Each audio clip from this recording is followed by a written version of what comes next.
Hi everyone, this is Flaminia, and for presentation number 2, I decided to do topic 4, which is tell a story. So for this presentation, I needed to choose a data set and gather all the information, get all the information, and then tell a story. So as you can see from the first slide, I choose a Netflix data set.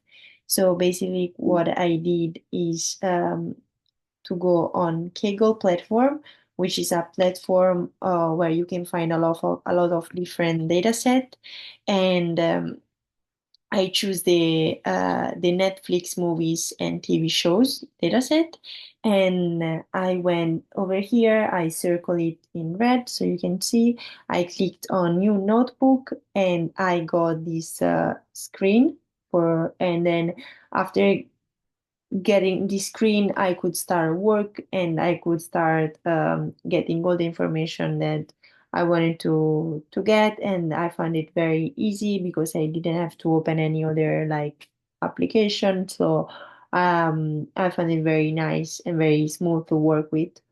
So after choosing which data set which is the Netflix dataset. I wanted to see how this dataset was structured, and I saw that it was structured by having a title, a genre, country, release year, and duration.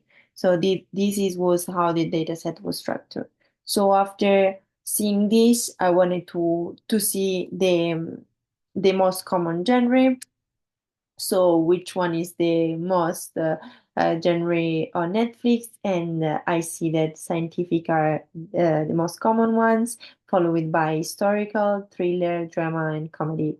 One thing that I wanted to point out is that this data set is until 2020, so it's not very recent. So all this data that I'm showing to you right now in this presentation is until 2020.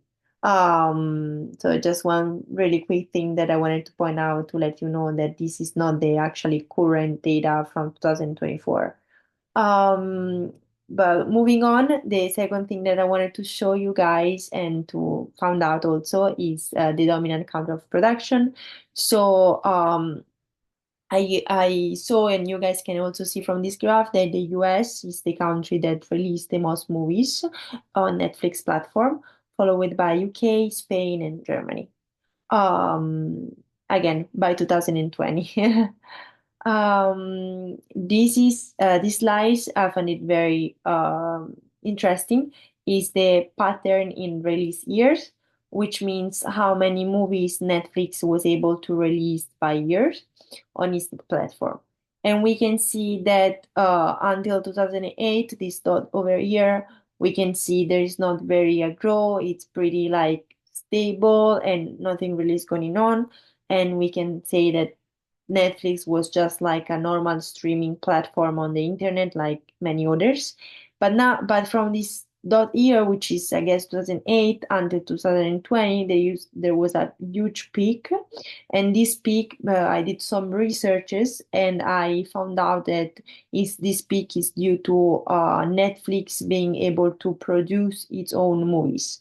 So when you go on Netflix, probably it happened to you that you open Netflix and you see some TV shows or some movies that are created and are originated by Netflix. This means that Netflix started to create its own movies and release those movies on the platform. So one since the moment, Netflix increased by far the number of movies or TV shows putting on the platform. That is why there was this huge peak here until 2020. Moving on, I wanted to see a little bit of prediction and how it will look like in the future. So these blue dots that you see are just the line, the chart from the previous slide.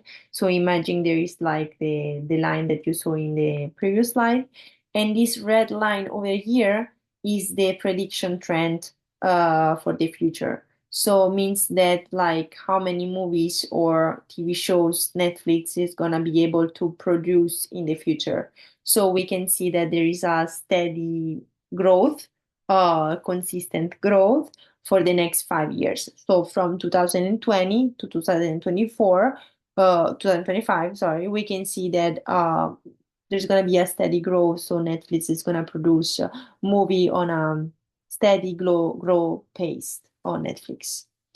So this is my story summary. So what I discovered, so I discovered that the scientific movies are the most dominant on Netflix, that US is the country that released the most movies on the platform, and that there was gonna be a steady growth from 2020 to 2025 on released movies on the platform. So these are is what I found out on this dataset presentation, and these are my references, and I hope you guys enjoyed. Thanks.